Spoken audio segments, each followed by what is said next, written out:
কি হবে যখন একদল ভয়ঙ্কর চোর পৃথিবীর মধ্যে সবচেয়ে সুরক্ষিত লকার থেকে 10 টন সোনা চুরির মিশনে বের হবে, যেটি আবার মাঝ আকাশে একটি যাত্রীবাহী প্লেনের মধ্যে রয়েছে।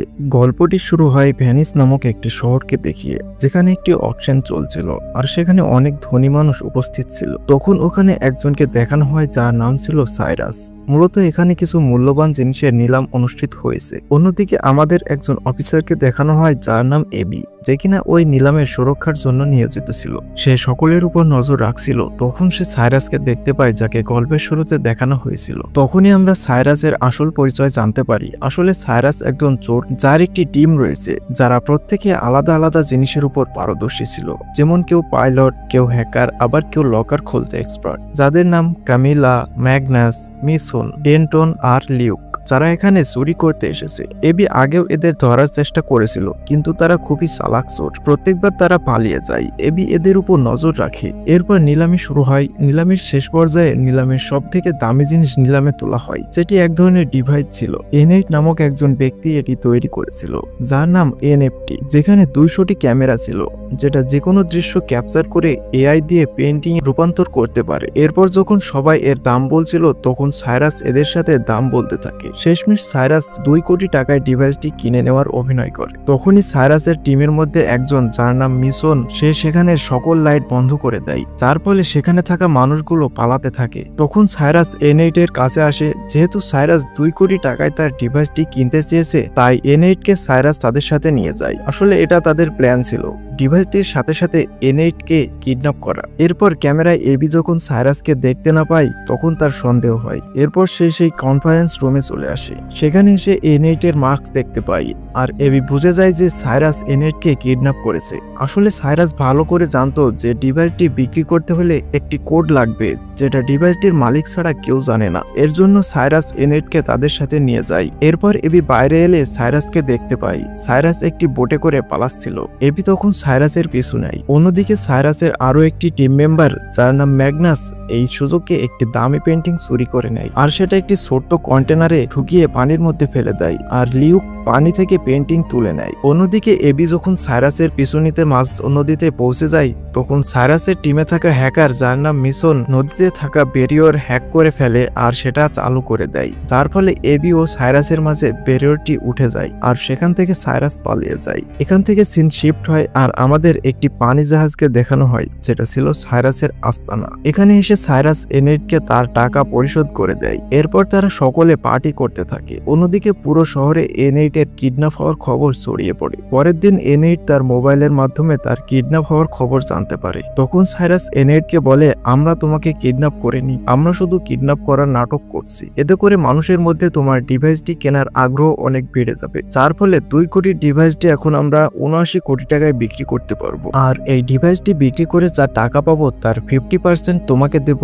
আর বাকি 50% আমরা নিব। এতে করে এনএইট অনেক খুশি হয়ে যায় আর তাদের সাথে পার্টি করতে থাকে। অন্যদিকে এবিকে আমরা একটি অফিসে দেখতে পাই, যেখানে হ্যাসেল নামক এক ব্যক্তি থাকে, যে ছিল এবির সিনিয়র। হ্যাসেল তখন এবিকে জর্ডান নামক এক ব্যক্তির কথা বলে, যে ছিল শেয়ার মার্কেটে অনেক প্রভাবশালী ব্যবসায়ী। সে আবার ব্ল্যাক মার্কেট থেকে বিভিন্ন জিনিস চোরাই পথে বেচা কেনা করত, যার জন্য হ্যাসেল অনেকদিন ধরে তাকে ধরার চেষ্টা করছিল। হ্যাসেল বর্তমানে তার গোপন সূত্রে জানতে পারে জর্ডান তার পুরো টিমকে নিয়ে একটি শহরে পানির নিচে তলিয়ে দিতে চায়। এতে করে অনেক মানুষের মৃত্যু হতে পারে, ফলে সেখানে শেয়ার মার্কেট ভ্যালু অনেক নিচে নেমে যাবে। তখন সে এই সুযোগকে কাজে লাগিয়ে কম দামে সেই শেয়ার কিনে পরবর্তীতে বেশি দামে বিক্রি করতে পারবে। আর সে এই কাজটি করার জন্য লেভাইথন নামে একজন ব্যক্তির সাথে কন্ট্যাক্ট করেছে। লেভাইথন এই কাজটি করার জন্য 10 টন সোনা চেয়েছে, আর এই 10 টন সোনা প্লেনে করে পাঠানো হবে। যদি আমরা কোনোভাবে এই সোনাগুলো চুরি করতে পারি, তাহলে জর্ডানকে থামানো যাবে। আর তখন এবি বুঝতে পারে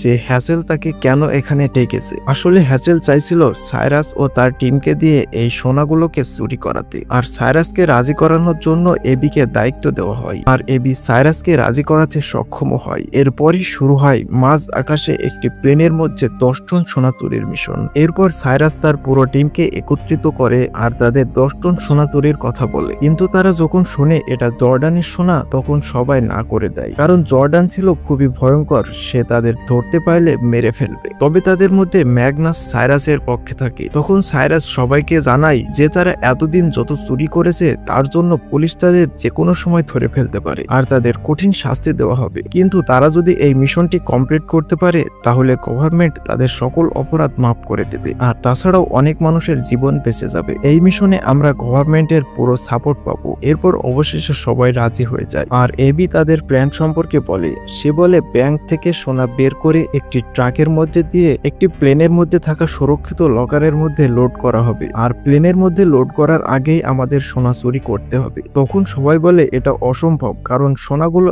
এক মুহূর্তের জন্য কারোর চোখের আড়াল হবে না। এরপর সাইরাস তাদের সবাইকে বলে আমাদের যেভাবেই হোক সোনা চুরি করতে হবে আর সবাইকে অন্য প্ল্যান ভাবতে বলে। পরের দিন সাইরাস একটি প্ল্যান তৈরি করে। সে সবাইকে বলে আমরা কোনোভাবে সোনা মাটিতে থাকা অবস্থায় চুরি করতে পারবো না, তাই আমাদেরকে পুরো প্লেনটিকে চুরি করতে হবে। একথা শুনে সবাই অবাক হয়ে যায় আর তারা সাইরাসকে বলে এটা কিভাবে সম্ভব। তখন সাইরাস বলে এর জন্য আমাদের একটি প্লেন দরকার। তার জন্য তারা শহরের একজন ধনী ব্যক্তির কাছ থেকে তার নিজস্ব প্লেন ধারে নিয়ে আসে। এই প্লেনটির রিমোট দিয়ে চলতো আর এর নিচে একটি এলইডি স্ক্রিন ছিল। প্লেন তো তারা জোগাড় করে ফেলে, কিন্তু এবার তাদের রাডার সিস্টেমের থেকে প্লেনটিকে গায়েব করতে হবে, যার জন্য তাদের পিএসআই তৈরি করতে হবে, যার মানে পোর্টেবল সিগন্যাল ইন্টারফেস, যার মূলত কাজ ছিল দুটো প্লেনের মধ্যে থেকে একটি প্লেনকে রাডার সিস্টেম থেকে গায়েব করে দেওয়া। কিন্তু এই কাজে একটি সমস্যা ছিল, যখন দুটো প্লেন এক জায়গায় আসবে তখন রাডারে দুটো প্লেনকে দেখাবে যতক্ষণ না পিএসআই কানেক্ট না হয়, আর পিএসআই কানেক্ট হতে কিছু সময় লাগবে আর এর জন্য তাদের হেডকোয়ার্টারে নিজস্ব একজন লোক লাগবে। তখন এবি বলে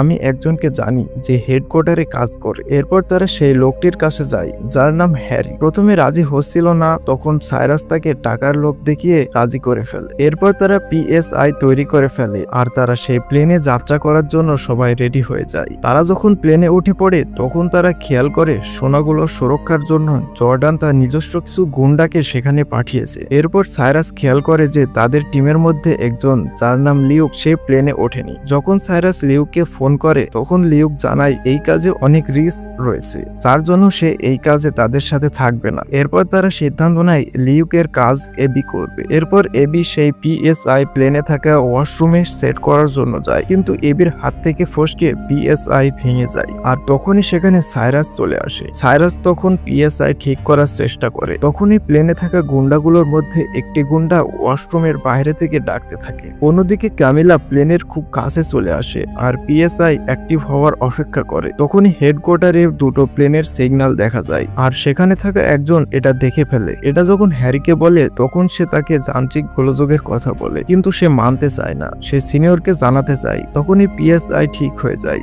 আর কামিলা রাইট টাইমে প্লেনের নিচে পৌঁছে যায় আর রাডারে একটি প্লেনের সিগন্যাল দেখা যায়। অন্যদিকে ম্যাগনাস প্লেনে থাকা লকারের কাছে পৌঁছে যায় আর সেখানে একটি লেজার মেশিন দিয়ে লকার খোলার চেষ্টা করে। আর তখন গুন্ডাগুলো সন্দেহ হয়, তারা লকারের কাছে যাওয়ার জন্য যেতে থাকে। তাদের আটকানোর জন্য সাইরাস আর এবি তাদের সাথে ফাইট করতে থাকে। এর মাঝে হেডকোয়ার্টার থেকে প্লেনের পাইলটকে হ্যারি অন্য রানওয়েতে ল্যান্ড করতে বলে, কিন্তু সেই রানওয়েটা খুবই ছোট ছিল। কোনোমতে প্লেনের পাইলট সেখানে ল্যান্ড করতে সক্ষম হয়। কামিলা সেখানে ল্যান্ড করে। অন্যদিকে গুন্ডাগুলো সাইরাস ও তার টিমকে ধরে ফেলে। এরই মাঝে এর খবর জর্ডানের কাছে পৌঁছে যায় আর তাদের মেরে ফেলার অর্ডার দেয়। এরপর গুন্ডাগুলো কামিলার প্লেনে করে জর্ডানের কাছে নিয়ে যাওয়ার জন্য রওনা হয়। অন্যদিকে জর্ডানের কাছে লেভাইথন পৌঁছে যায়। লেভাইথন খবর পেয়েছিল যে প্লেনে কেউ হামলা করেছে, কিন্তু তখন জর্ডান তাকে বলে পরিস্থিতি তার কবলে রয়েছে, আপনার কোনো চিন্তার কারণ নেই, কিছুক্ষণের মধ্যে সোনা নিয়ে আমার লোকজন পৌঁছে যাবে। অন্যদিকে কামিলা চালাকি করে পিএসআই নষ্ট করে দেয় আর সেই প্লেনটি রাডারে দেখা যায়, যার ফলে সরকার প্লেনটিকে থামানোর জন্য সেনাবাহিনী পাঠায়। তারা যখন তাদের সতর্ক বার্তা দিচ্ছিল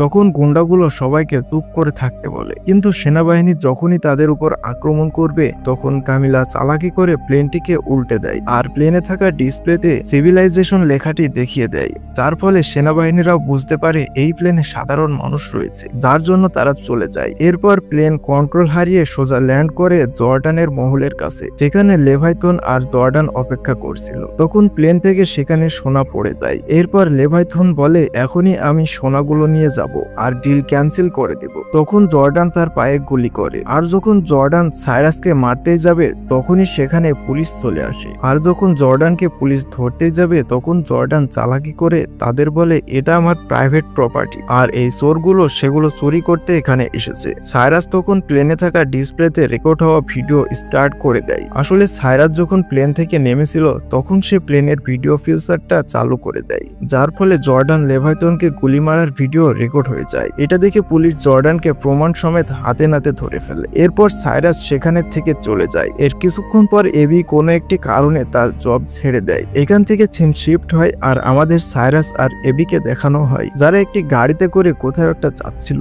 সাইরাস তখন এবিকে বলে তারা সেই 10 টন সোনা চুরি করে নিয়েছে। আসলে ম্যাগনাস যখন লকার খুলে ফেলে তখন সে সোনা প্লেন থেকে ফেলে দেয় আর ওখানে নকল সোনা রেখে দেয়। এখানে আমরা জানতে পারি সাইরাসের টিমের মধ্যে একজন যার নাম লিউক, যে কিনা তাদের ছেড়ে চলে গেছিল, আসলে সে তাদের সাথে ধোঁকাবাজি করেনি, এটা তাদের প্ল্যান ছিল। লিউকের কাজ ছিল প্লেন থেকে ফেলা সোনা ঠিকঠাক মতো কালেক্ট করা। এরপর তারা একটি নদীর মধ্যে থেকে সোনাগুলো তুলে নেয় আর এই রোমাঞ্চে ভরা গল্পটি এখানে শেষ হয়ে যায়। এরকমই রোমাঞ্চকর মুভির এক্সপ্লেনেশন ভিডিও দেখতে আমাদের চ্যানেলটি সাবস্ক্রাইব করে পাশে আসা বেল আইকনটি অন করে রাখবে।